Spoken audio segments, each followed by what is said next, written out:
Bonjour, je suis Arnaud et je vous souhaite la bienvenue sur PostVR.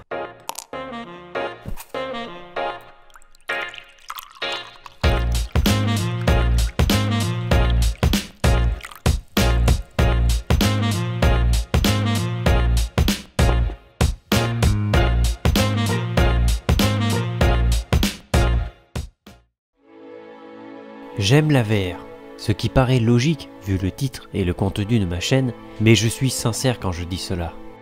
La VR n'est pas seulement un nouveau moyen de s'amuser, ça peut aussi être un nouveau moyen de s'évader, de travailler ou même de commercer. De plus en plus d'entreprises ont compris l'intérêt financier de la VR. Les technologies évoluent constamment et l'offre se diversifie de plus en plus, en proposant des solutions toujours plus abordables. Aujourd'hui, je vais vous parler d'une grande partie de l'offre VR actuelle en me concentrant uniquement sur les casques de réalité virtuelle ainsi que les casques de réalité mixte. Et vous allez constater qu'il n'y a pas que HTC, Oculus ou même Valve qui innovent sur le marché de la VR. Mais avant d'aller plus loin, nous allons d'abord établir ce qu'est la réalité mixte. Pour cela, j'ai effectué quelques recherches sur internet et j'ai trouvé un article sur le site realitévirtuelle.com expliquant la différence entre la réalité virtuelle, la réalité augmentée et la réalité mixte. Bien sûr, vous trouverez en description un lien vers cet article, mais pour résumer, lorsque l'on parle de réalité virtuelle, on parle d'immersion dans un monde totalement virtuel modélisé en 3 dimensions. Lorsque l'on parle de réalité augmentée, il s'agit tout simplement du monde réel avec des indications qui s'affichent sous forme d'hologrammes, par exemple les Google Glass. Et enfin, lorsque l'on parle de réalité mixte, on parle d'éléments virtuels, des objets en images de synthèse et en 3 dimensions qui s'ajoutent au monde réel sous la forme d'hologrammes avec lesquels on peut directement interagir. Quand j'ai préparé cette vidéo, je comptais la diviser en 2 parties distinctes. D'un côté, les casques de réalité virtuelle et de l'autre côté, les casques de réalité mixte. Mais je me suis rapidement rendu compte que ce n'était pas du tout la bonne approche. En effet, de plus en plus de casques de réalité virtuelle proposent des fonctionnalités de réalité mixte. Le Quest et bien sûr par extension le Quest 2 en sont de très bons exemples. Bon, maintenant que nous avons établi ce qu'est la réalité virtuelle et ce qu'est la réalité mixte, voici une sélection de casques sur le marché à l'heure actuelle.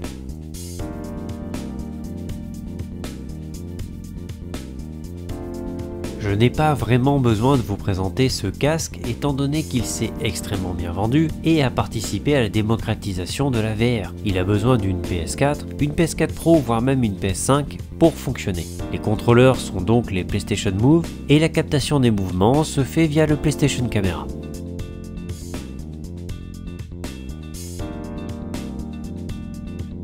Il s'agit tout simplement à l'heure actuelle du meilleur casque PC, d'après les différents tests que j'ai pu lire, vu que je n'ai pas pu l'essayer moi-même. Ses gros atouts par rapport à la concurrence sont ses contrôleurs, les Valve Knuckles, dont j'ai parlé dans ma vidéo sur l'histoire de la VR, son choix de fréquence de rafraîchissement, qui peut aller jusqu'à 144 Hz, et son champ de vision qui est plus large que la plupart des casques du marché.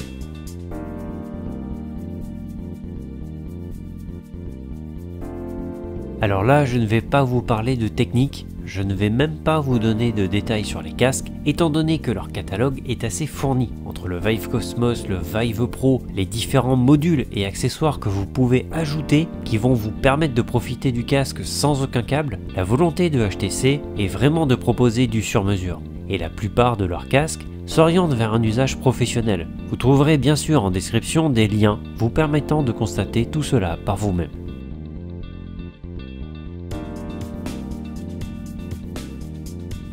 J'ai pas mal hésité avant de vous parler de celui-ci, étant donné que Oculus se détache de plus en plus de ce casque. Le Oculus Quest 2 est destiné à le remplacer, mais il s'agit encore à l'heure actuelle d'un très bon casque filaire PC.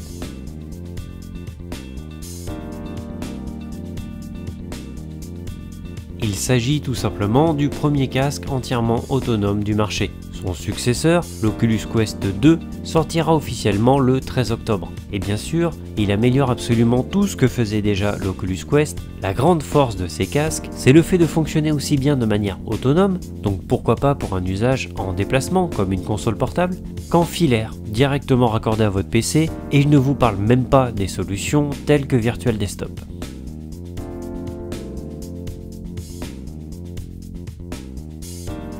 Il s'agit de casques de réalité mixte et de réalité virtuelle. Il est compatible avec la norme Windows Mixed Reality et sa deuxième version, qui devrait sortir en novembre, est un sérieux concurrent pour l'Oculus Rift S et le HTC Vive. Moins pour le Valve Index d'après ce que j'ai pu trouver comme information. En effet, le Valve Index reste encore aujourd'hui la Rolls-Royce des casques VR.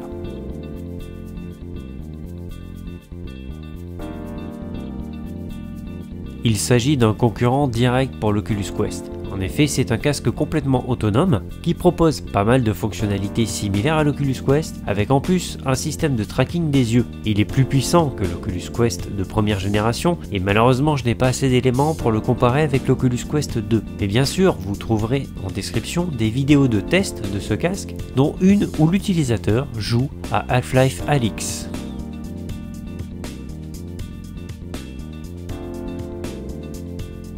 Petite mention spéciale pour ce casque, même s'il ne s'agit pas d'un casque très récent, je tenais absolument à vous en parler, ne serait-ce que déjà pour son apparence bizarroïde et ensuite pour sa qualité d'affichage qui, d'après ce que j'ai lu, n'a pour le moment pas été égalée, même par le Valve Index. Son champ de vision en fait un casque idéal pour tout ce qui est simulation automobile, aviation, etc. Vous trouverez en description une vidéo détaillant tout cela.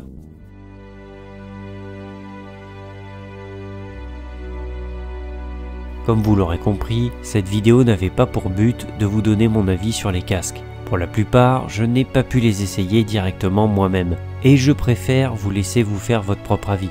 Par contre, je tenais vraiment à vous montrer la richesse de l'offre VR, et je pense que d'ici quelques années, nous aurons autant de choix en termes de VR que nous avons de choix en termes de smartphones aujourd'hui. Nous aurons de l'entrée de gamme, du moyen de gamme, du haut de gamme, avec des standards de qualité toujours plus hauts. N'en déplaise à certains, la VR se démocratise et comme le jeu vidéo en son temps, elle quittera à terme son marché de niche pour toucher toujours plus de public. Une fois de plus, j'espère que cette vidéo vous a plu. N'hésitez pas à vous abonner, à laisser un commentaire. Moi je vous dis à la prochaine sur PostVR.